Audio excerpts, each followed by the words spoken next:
आपकी दुआएं हैं जिस बदौलत मैं इस देश की सबसे बड़ी पंचायत में पहुंची। और मैं आपसे वादा करती हूँ कि जिस लिए आपने मुझे वहाँ भेजा है,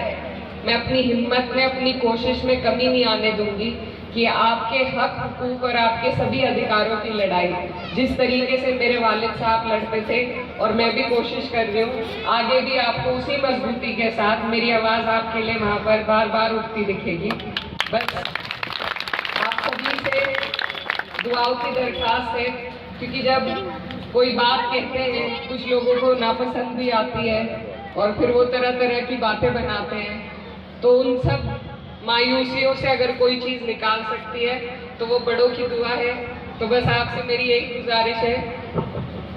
कि आप लोग दुआ में याद रखें ज़रूर। कारी साहब पहली बार आई हूँ, धन्यवाद तो करूँगी, तालीम की बात भी करेंगे। कारी साहब कान में कह रहे हैं कि बस तालीम पे ही बोलिए, राजनीति की कोई बात नहीं है, लेकिन क्योंकि पहली बार मेरा आना हुआ है तो अपना फर्ज मुझे अदा भी करना है। और मैं कल भी 2 जगह तालीमी इदारों में गई जहाँ पर बच्चों की पढ़ाई की बात करी, और जहाँ भी हमारे प्रोग्राम हो रहे हैं, मुझसे बहुत लोग कहते हैं कि धन्यवाद के प्रोग्राम नहीं कर पाए हम लगातार बिना टेंट लगाए हम सबसे मिल रहे हैं, अपने बड़े छोटों से सबके सुख दुख में भी पहुंच रहे हैं। अगर टेंट का कोई कार्यक्रम हम किसी का कर रहे हैं तो मैं कारी साहब आपको बताना चाहती हूँ, सिर्फ इल्म का ही वो प्रोग्राम होगा, सिर्फ तालीम से मुताल्लिक होगा। तो आज का ये जो कार्यक्रम है जिस लिए रखा गया है, ये बहुत ही एक गंभीर बात है, संजीदगी से समझने की बात है कि आज जितनी भी परेशानियां हमारे ऊपर है, जिनसे हम जूझ रहे हैं, जिनका हमें सामना करना पड़ रहा है, लड़ रहे हैं, वो कहीं ना कहीं तालीम से जुड़ी हैं। इसी वजह से है कि हमने और चीज़ों पे ध्यान दिया, लेकिन हमने अपनी तालीम पर ध्यान नहीं दिया, हमने अपने बच्चों की तालीम पर ध्यान नहीं दिया। तो इसीलिए बहुत ज़रूरी है कि जहालत से निकालने का अगर कोई एक तरीका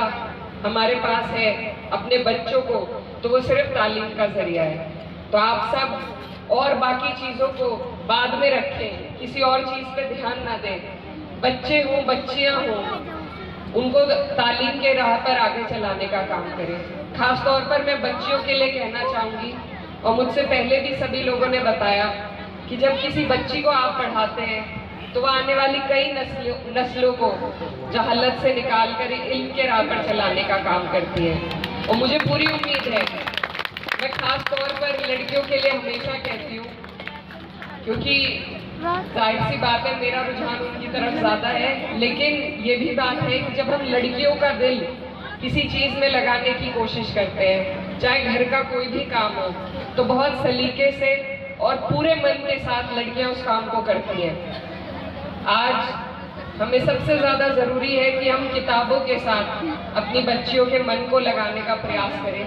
ताकि वो पढ़ाई पर इतना ध्यान दें कि हमारे बीच में से कोई जज बन के निकले, कोई पुलिस में भर्ती हो, कोई आईएएस बने, कोई प्रोफेसर बने। जब इस तरीके से हमारे बच्चे आगे बढ़ेंगे तभी हमारा विकास भी हो पाएगा। अक्सर लोग विकास के लिए सड़कें मांगते हैं, लेकिन मैं ये मानती हूँ कि विकास जब होता है तो उसमें शिक्षा भी आती है, उसमें स्वास्थ्य भी आता है, लेकिन सबसे ऊपर अगर कोई चीज़ है तो वो शिक्षा आती है। तो शिक्षा, इल्म ऐसी ताकत है जिसे कोई चीज आपसे कोई नहीं छीन सकता।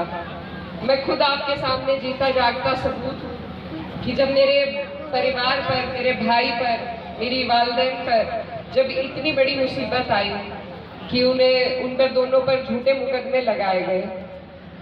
तो मेरे पास और कुछ नहीं था, सिर्फ आप लोगों की दुआएं थी और मेरी इल्म की ताकत थी कि मैं किसी के सामने नहीं झुकी, कि मैं सब चीज़ों का सामना करने के लिए मुझ में वो हिम्मत बरकरार रही। और ये हिम्मत, ये ताकत इतने बड़े सदन में एक तरीके से आपकी बात को रखना सलाहियत के साथ, ये सब इल्म की देन है। तो इसीलिए मेरी आप सबसे गुजारिश है कि मैं भी आपके बीच की बच्ची हूँ, मैं अगर सबसे बड़ी पंचायत में आप सबके जरिए पहुँच सकती हूँ तो हमारे बीच ये जो इतनी बच्चियाँ बैठी हैं इन्हें भी आप बहुत आगे पहुँचा सकते हैं। ज़रूरी नहीं है कि अगर इंग्लिश मीडियम से पढ़ेंगे तो ही आगे पहुंचेंगे। ये भी ज़रूरी नहीं है कि विदेश से कोई पढ़ के आएगा तो वो ही आगे निकलेगा। अगर ईमानदारी के साथ जहाँ हम हैं वहीं पे मेहनत की जाए तो हमारे बीच से बहुत सी बच्चियाँ हमारा सर ऊंचा करने के लिए बहुत आगे निकल सकती हैं। अभी जो मुल्क के हालात चल रहे हैं उसमें आपने देखा होगा हमारी एक बहन कर्नल सोफिया कुरैशी जी और विंग कमांडर व्योमिका सिंह जी, दोनों ही बहनों ने न सिर्फ हमारे दिल को तसल्ली देने की खबर हम तक पहुंचाई, लेकिन एक इतना बड़ा पूरे मुल्क में संदेश देने का काम किया भाईचारे का। तो जब महिलाएं आगे बढ़ती हैं तो वो सिर्फ तरक्की ही नहीं, सबको साथ लेकर भी चलने का काम करती हैं। तो इसीलिए मेरी ये इलाका जो हमारा है, यहाँ पर ज़्यादातर ऐसा मैंने देखा है कि लड़कियों को 10वीं के बाद आगे नहीं पढ़ाते। तो मेरी आप सबसे हाथ जोड़कर ये गुजारिश है कि ऐसा ना करें, ये बहुत बड़ा जुल्म है। हमें अपनी बच्चियों को पढ़ाना है और दीनी तालीम के साथ साथ अगर उन्हें दुनियाई तालीम दे, उन्हें हिंदी और इंग्लिश की तालीम दे, तो वो अपनी दीन की सलाहियत को समाज में उतारने का काम करेंगी। जिस भी पद पर जाएंगी अपनी दीन की सलाहियत को साथ में लेकर जाएंगी और उससे और आगे पहुंचाने का काम करेंगी। जब तक हम हमारे बच्चियों को आगे उन पदों पर नहीं भेजेंगे जहां उनका तारुफ सभी मजहब के लोगों से हो, उनका परिचय सभी मजहब के लोगों से हो, तब तक हमें अपने मजहब के लिए कई बातें सुननी पड़ेंगी। मैं जहां जाती हूँ और जब मैं उन्हें बताती हूँ कि मैं भी एक मुस्लिम महिला हूँ, लेकिन मैं अपने हिंदू भाइयों का भी ध्यान रखती हूँ, अपने से पहले उनकी बात को